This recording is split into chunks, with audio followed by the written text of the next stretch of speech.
Hello everyone. आज हम लोग वेक्टर कैलकुलस के क्वेश्चंस डिस्कस करने वाले हैं। तो फर्स्ट क्वेश्चन हमारा है, what is the divergence of the vector field F 3x² plus 5xy² J plus xyz³ के। ठीक है, और इसे पॉइंट 1 2 3 पे हमें फाइंड करना है। तो सबसे पहले आप लोगों को करना क्या है, देखिए जब भी कभी डाइवर्जेंस की बात आएगी तो आपको करना क्या है, आपको वेक्टर प्रोडक्ट इनका फाइंड करना होगा। किस किस का आप ध्यान से देखिएगा यहाँ पे, सॉरी स्केलर प्रोडक्ट आपको फाइंड करना होगा। ये स्केलर प्रोडक्ट है, वेक्टर प्रोडक्ट में क्रॉस लगता है और स्केलर प्रोडक्ट में आपका डॉट लगेगा। तो यहाँ पे आप लोग को ध्यान रखना है, ये सबसे बड़ी बात है कि आप लोगों को ध्यान रखना है कि इसका आपको स्केलर प्रोडक्ट फाइंड करना है। किस किस का ध्यान से देखिए, ये हमारा डेल्टा है जिसकी वैल्यू होती है del upon del x i plus del upon del y j plus del upon del z के। इसका और जो f है उसका आपको स्केलर प्रोडक्ट फाइंड करना है। जब आप स्केलर प्रोडक्ट करेंगे तो आप ध्यान से एक चीज़ देखिएगा, i और i का स्केलर प्रोडक्ट, j और j का स्केलर प्रोडक्ट, k और k का स्केलर प्रोडक्ट सभी 1 होता है। लेकिन i और j को अगर इसका प्रोडक्ट फाइंड करेंगे, स्केलर प्रोडक्ट फाइंड करेंगे तो वो 0 हो जाएगा। यानी कि अगर सेम है तो उसका 1 होता है, बाकी सबका 0 होता है। तो यहाँ पे हमारा जो मतलब प्रोडक्ट करने के बाद आएगा वो आएगा del upon del x 3x²। इस वाले क्वेश्चन में आप देख सकते हैं, प्रोडक्ट करने के बाद हमें मिलेगा del upon del x 3x² plus del upon del y 5xy² plus del upon del z xyz³। अब आपको यहाँ पे पार्शियल डिफरेंशिएशन करनी है।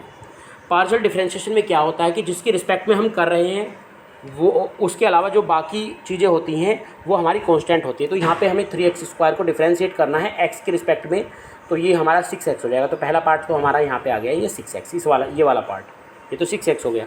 अब सेकेंड पार्ट में देखिए, ये लिखा हुआ 5xy², तो हमारा 5x कांस्टेंट होगा क्योंकि हम y के रिस्पेक्ट में यहाँ पे करेंगे। तो y² का आपका 2y हो जाएगा, तो 5 2 10xy ये आपका हो जाएगा दूसरा पार्ट। सेकंड पार्ट आपका हो जाएगा 10xy। अब ये प्लस थर्ड पार्ट देखते हैं। थर्ड पार्ट में xyz³ लिखा हुआ है, xy आपका कांस्टेंट होगा और z³ का आपका हो जाएगा 3z², यानी कि 3z²। अब करना क्या है, देखिए आपका आ गया 6x 10xy 3xyz²। अब आपको xyz की वैल्यू दी गई है 1 2 और 3। जब आप इसमें xy और z की वैल्यू पुट करेंगे तो सोल्व करने के बाद आपका आंसर आ जाएगा 80। ठीक है, तो इस क्वेश्चन में हमारा जो आंसर होगा वो होगा बी, 80 हमारा आंसर होगा। ठीक है, अब सेकंड क्वेश्चन की तरफ चलते हैं। सेकंड क्वेश्चन भी सेम इसी तरह से करना है, डाइवर्जेंस निकालना है तो वही आपको प्रोडक्ट करना होगा, डेल्टा और एफ का प्रोडक्ट यहाँ पे करना होगा। एक चीज़ आपको इस क्वेश्चन में ध्यान रखनी है, ये जो नीचे वाला x² plus y² plus z² है, ये r² के इक्वल होता है। उसके बाद जब आप इसे सोल्व करेंगे तो आपका आंसर आ जाएगा ए, 0 आपका आंसर आएगा, ए पार्ट आपका यहाँ पे सही होगा। ठीक है, अब नेक्स्ट क्वेश्चन है हमारा question number 3, divergence of same इसी तरह से ये क्वेश्चन भी करना है। Divergence of e⁻xy minus cos y plus sin z²। यहाँ पे देखिए आपको करना कुछ नहीं है, ज़्यादा कुछ सोचना नहीं है। अगर आपका ऑप्शनल पेपर है तो आपको ज़्यादा कुछ सोचना नहीं है। e⁻xy को x की रिस्पेक्ट में, माइनस cos y को y की रिस्पेक्ट में और sin z² को z की रिस्पेक्ट में आपको डिफ्रेंशिएट कर देना है। डाइवर्जेंस करना बहुत ईजी हो जाएगा आपका।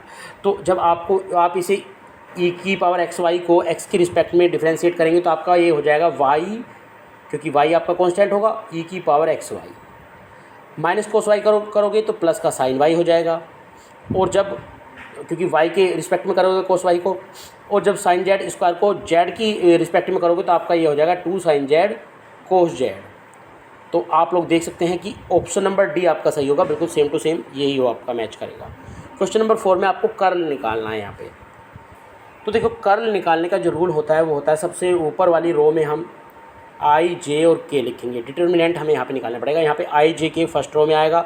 सेकंड रो में हमारा जो आएगा वो आएगा del upon del x, del upon del y और डेल अपॉन डेल जेड। और थर्ड रो में आपको करना क्या है, जो आपको फंक्शन जो यहाँ पे आपको f दिया है उसमें जो i का कोफिशिएंट है वो फर्स्ट 2xy हो गया, और जो j का कोफिशिएंट है x² प्लस z², ये दूसरे वाले में लिखेंगे x² प्लस z²।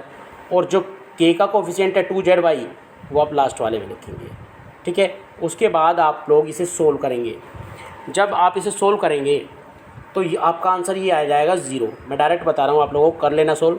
अगर सोल्व करना नहीं आता तो आप लोग एक बार कमेंट बॉक्स में लिख सकते हैं, मैं इसे दोबारा आप लोगों को एक्सप्लेन करके बता दूंगा। ठीक है, तो आप लोग जब इसे सोल्व करेंगे तो आपका 0 आ जाएगा, क्योंकि टाइम कम है इसलिए मुझे थोड़ा जल्दी करना पड़ रहा है, नहीं तो एक्सप्लेनेशन मैं आप लोगों को दे सकता हूँ। अगर आप लोगों को एक्सप्लेनेशन चाहिए तो आप लोग बता सकते हैं कमेंट बॉक्स में।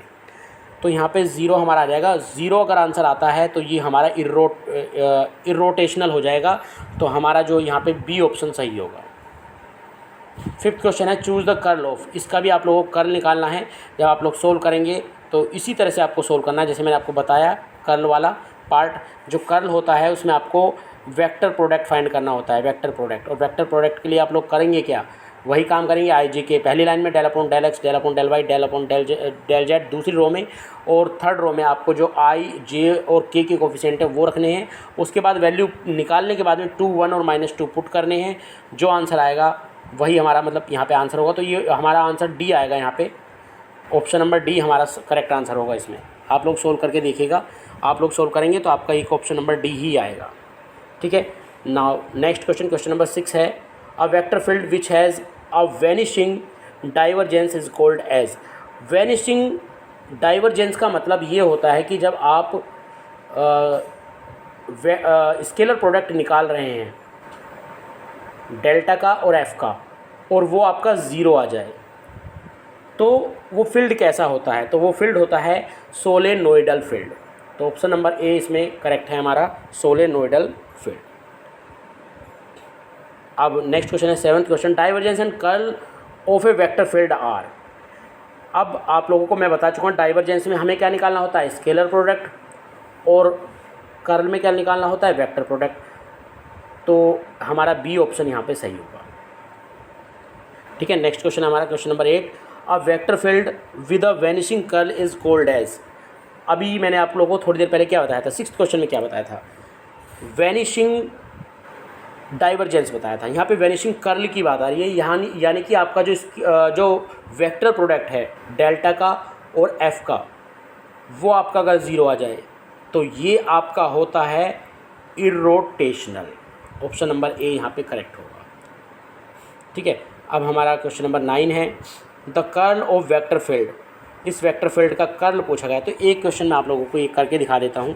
ठीक है, तो करना कैसे है आप लोगों को, सबसे पहले वाले में आपको, क्योंकि इससे पहले मैंने कर्ल वाला आपको करके नहीं दिखाया, तो ये वाला करके दिखा देता हूँ। आई जे और के, पहली रो में आपने ये लिख लिया, ये आई कैप, जे कैप और के कैप। सेकेंड रो में आपको लिखना क्या है, del upon del x, del upon del y और del upon del z. Third row में आप लोगों ने क्या लिखना है, आई का जो कोफिशिएंट है वो क्या है x², जे का कोफिशिएंट है 2z और के का कोफिशिएंट है -y। अब इसे सोल्व करेंगे। ठीक है, सोल्व करने के लिए आई, तो देखिए आई के नीचे वाला पूरा पार्ट और आई के साइड, मतलब आई वाली रो और आई वाला कॉलम, इसे क्या कर लेंगे, इसे कवर कर लेंगे, बाकी को हम सोल्व करेंगे। तो del upon del y -y। ठीक है,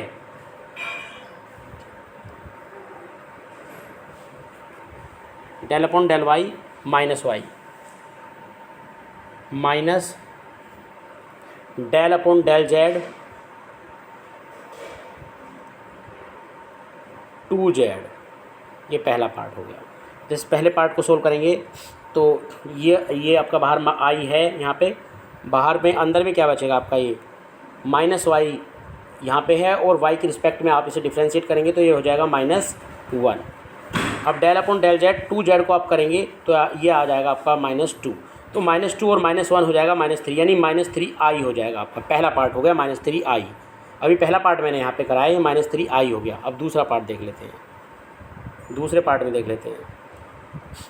इसी तरह से आगे के आप लोगों को पार्ट करने हैं, तो वो दोनों पार्ट आपके सेकंड पार्ट भी और थर्ड पार्ट भी 0 आएंगे। तो हमारा आंसर जो होगा वो हो जाएगा ए ऑप्शन, यहाँ पे सही हो जाएगा -3i। अगर फिर भी आप लोगों को समझ में नहीं आया है, एक्सप्लेनेशन की ज़रूरत है, तो आप लोग प्लीज़ कमेंट बॉक्स में बता दीजिए। आपको दोबारा जो वीडियो बनाऊंगा उसमें मैं आपको ये पूरा का पूरा एक्सप्लेन कर दूंगा कि किस तरह से आपको ये करना है। Thank you very much.